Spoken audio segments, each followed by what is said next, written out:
है कि बच्चा जो पैदा हो एकदम तेज तर्राक रहे, वो जन्म लेते ही सब बोलना शुरू कर दे, अरे ये तो न्यूटन है, ये तो हमारे बाबू साहब बनवाए हैं, ये तो रोड हमारे पहले पूर्वज बनवाए थे, ये अंग्रेज आए थे 10 साल पहले सब बनवा के गए थे, लूट माट करके गए थे, 50 साल आए थे, हम लोग ऊपर बहुत अत्याचार किए थे।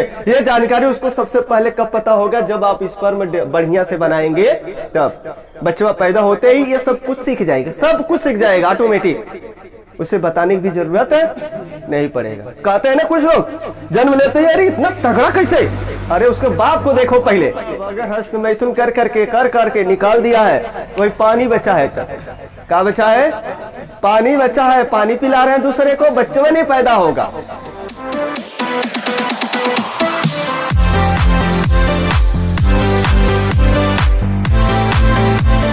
अब जो दूसरा डाउट है, दूसरा जो सवाल आपके लिए बनता है, वह सवाल है कि जो ये शुक्राणु होते हैं किस उम्र में बनते हैं और किस क्वालिटी के बनते हैं, और क्या ये प्रजनन करने योग्य हो जाते हैं या नहीं हो पाते हैं, ये कौन सी उम्र होती है, किस उम्र से ये चालू हो जाती है, और जो शुक्राणु बनता है इसका कितना टेम्परेचर होना चाहिए कम से कम, और ज्यादा से ज्यादा कितना होना चाहिए, ताकि ये शुक्राणु अपना जीवन काल अपनी उम्र बढ़ा सके और एकदम बेस्ट क्वालिटी का स्पर्म बन सके। इसका टेम्परेचर कितना होना चाहिए? इसलिए जो अंडकोश होता है पूरे शरीर से क्या होता है भाई? बाहर रहता है। एक थोड़ा सा बड़ा रहेगा और एक माइनॉरिटी छोटा रहेगा, दोनों में डिफरेंस रहेगा, एक साइज के दोनों नहीं रहते हैं, ठीक है ना। जो अंडकोश होता है ये 2 होते हैं सभी के पास, ठीक है ना। अगर किसी के पास एक भी होता है तो भी बनेगा, लेकिन कम मात्रा में बनेगा वो तब। हाँ, एक भी बाई चांस किसी के पास हो गया या किसी का ऑपरेशन हो गया, एक को खराब हो गया, लगा फगा कुछ खराब हो गया, तो एक को रहेगा तो भी स्पर्म बनेगा, लेकिन बहुत कम मात्रा में बनेगा। फिर ज्यादा स्पर्म बनाना है तो ढीला ढाला कपड़ा पहनना, ज्यादा टाइट पहनना, स्पर्म एकदम डाउन हो जाएगी। तो आपके मन में एक सवाल बन रहा है या नहीं बन रहा है कि स्पर्म पहले होता क्या है? इसी के बारे में पहले बात कर लिया जाए। ये स्पर्म क्या होता है बच्चा लोग? मनुष्य के लिए जिससे वो प्रजनन कर सकता है उस चीज को हम लोग बोलते हैं शुक्राणु। मनुष्य जिसकी मदद से एक नया अपने समान ही संतान उत्पन्न कर सकता है उस चीज को बोलते हैं शुक्राणु। ये बहुत ही ताकतवर होता है, ये बहुत ही ताकतवर होता है। ये कैसे बढ़ाया जा सकता है, कितने जल्दी बढ़ाया जा सकता है, हम लोग सब बात करेंगे, लेकिन भाई इसका एक प्रक्रिया होना चाहिए कि यह किस उम्र से चालू होता है। इसका रीजन क्या मिलेगा कि जब लड़का भाई जन्म लेता है तो जन्म के दौरान वह किशोरावस्था में आता है। इसके बाद क्या आता है बच्चा लोग? वह किशोरावस्था में आता है। जब यह किशोरावस्था में आएगा तो यहाँ से इसके लिए बनना शुरू हो जाते हैं स्पर्म। जब यह किशोरा अवस्था में आता है तब यहां से बनना शुरू हो जाता है स्पर्म, जिसका उम्र दिया गया है बच्चा लोग, यह 10 साल से एबव है।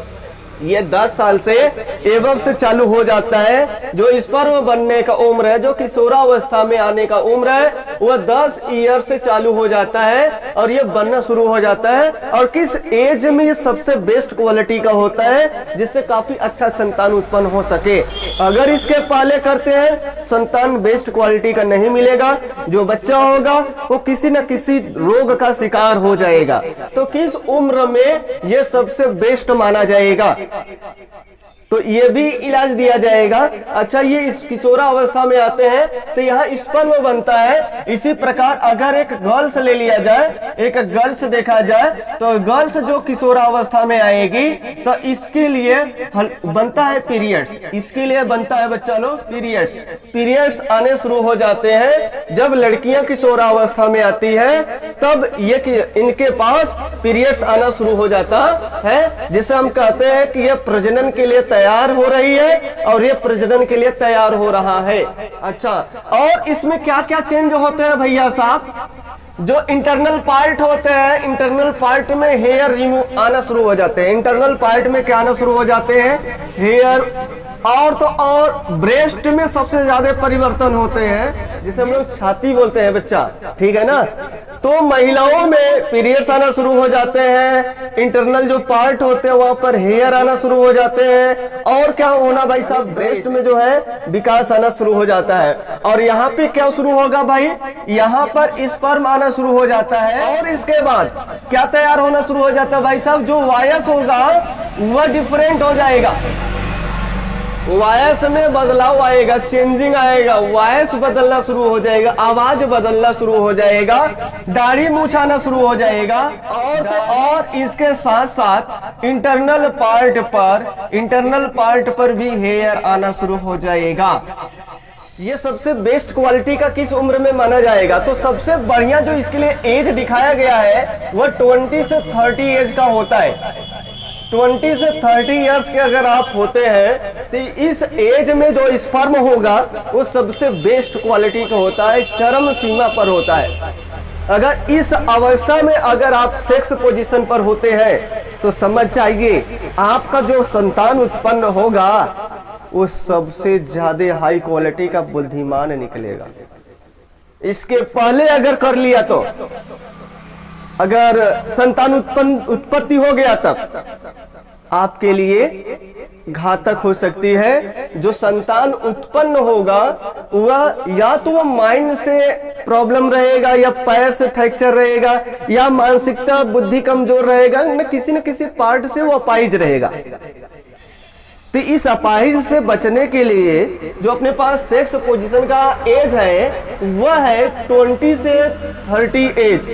इसीलिए तो बनाया गया है कि महिलाओं के लिए जो एज बनाया गया है, इस महिलाओं के लिए अगर बात किया जाए तो यह 18 से शुरू हो जाता है, लेकिन अब की युवा पीढ़ी में देखा जाए तो यह 18 नहीं रह गया है। पहले था ये 18, लेकिन अब ये बन गई है 20 से 30 इयर्स ही बन गई है दोनों के लिए, चाहे वो मेल हो चाहे वह फीमेल हो, दोनों के लिए 20 से 30 इयर्स ही बन गई है। अब आप सोच सकते हैं इसके पहले अगर सेक्स किया तो क्या हो सकता है। समस्या आपके बच्चे के ऊपर जाएगी और आप तो समस्या में पड़ी जाएंगे। जब बच्चा उत्पन्न होगा तो उसके लिए आप परेशानी में रहेंगे, दवा करेंगे, तमाम प्रकार का समस्या, तो उसका इलाज अब यहाँ कर लो, आप ही के ऊपर डिपेंड है।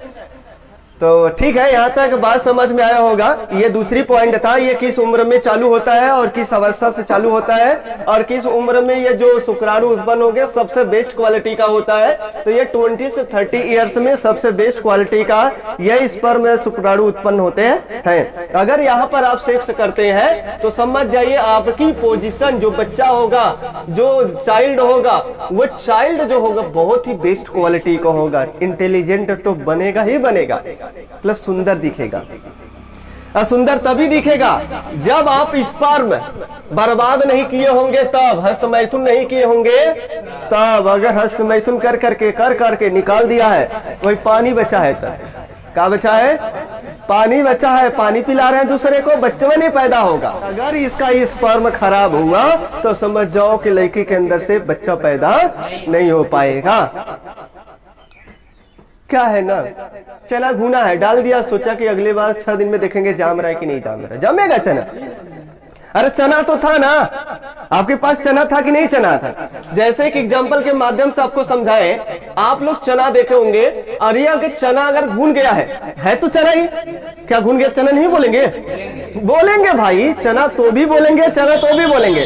बस अर्थ क्या है कि इसमें जो मुख्य तत्व थे और नष्ट हो गए हैं। क्या हो गए हैं? अब इसको जमीन में, खेत में, फील्ड में अगर बोया जाता है, अगर जाता है तो आप 10 दिन के बाद आएंगे, देखेंगे कि ये निकला कि नहीं। क्या निकलेगा यहाँ?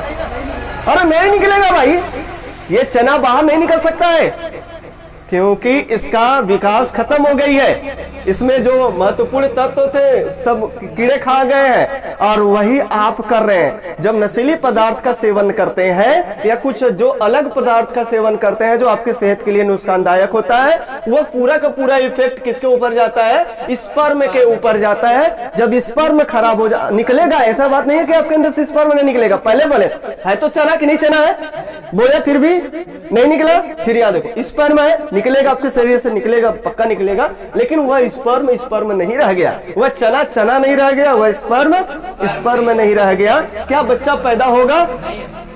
कहेंगे तो सेक्स तो कर रहा है, सेक्स कितनों कर रहा, तू 10 बेरी कर रहा। बच्चा तब पैदा होगा कि जब इसको आप बना के रखेंगे तब। पूरी प्रॉपर्टी जो बच्चे का ऊपर माइंड भी अगर डेवलपमेंट करना है कि बच्चा जो पैदा हो एकदम तेज तर्राक रहे, वो जन्म लेते ही सब बोलना शुरू कर दे, अरे ये तो न्यूटन है, ये तो हमारे बाबू साहब बनवाए हैं, ये तो रोड हमारे पहले पूर्वज बनवाए थे, ये अंग्रेज आए थे 10 साल पहले सब बनवा के गए थे, लूट मार करके गए थे, 50 साल आए थे, हम लोग ऊपर बहुत अत्याचार किए थे। ये जानकारी उसको सबसे पहले कब पता होगा? जब आप स्पर्म बढ़िया से बनाएंगे तब। बच्चा पैदा होते ही ये सब कुछ सीख जाएगा, सब कुछ सीख जाएगा ऑटोमेटिक, उसे बताने की भी जरूरत नहीं पड़ेगा। कहते हैं ना कुछ लोग जन्म लेते ही अरे इतना तगड़ा कैसे, अरे उसके बाप को देखो, पहले उसको मत देखो, उसके बाप को देखो। स्पर्म बना के रखा था, क्या करके रखा था? बना के रखा था, संजोग के रखा था, एकदम बढ़िया से, एकदम कंटेनर भर के रखा था, इकट्ठा निकालेंगे सीधा, ताकि वहां से बढ़िया आइटम निकल सके। अब ये बढ़िया चना बोया होता तो बढ़िया से निकलता कि नहीं निकलता? जितना इसको बढ़िया उपजाऊ देंगे, जितना ये बढ़िया चना रहेगा, उतना ही अच्छा जामेगा। क्या समझ में आ रहा है?